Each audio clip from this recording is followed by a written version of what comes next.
So, good morning and welcome to my podcast. My name is Caroline Wanjiro Kariuki, admission number 2023 HA 155898.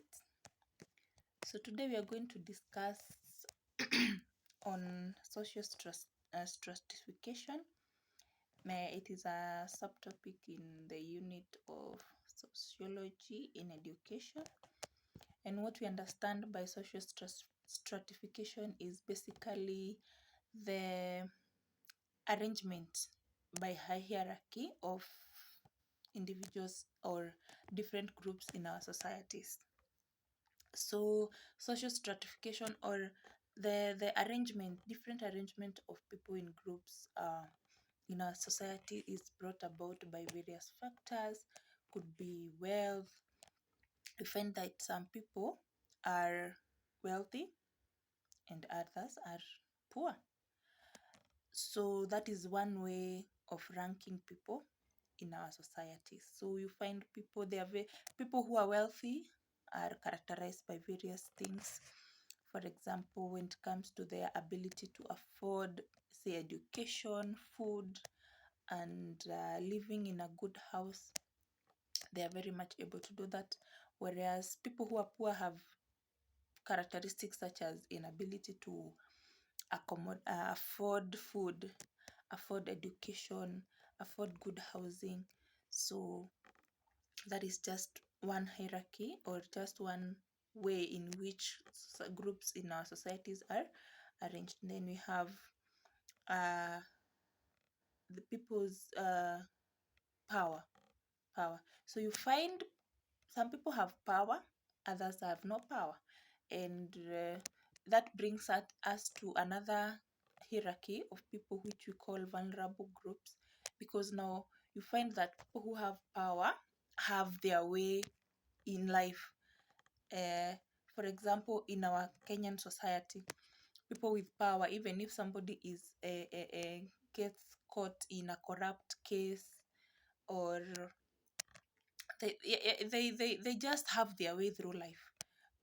But if you have no power, you have no voice, basically. And that means you are not able to air your opinions. You are not able to have anything that you need, especially even basic services that need to be provided to any citizen.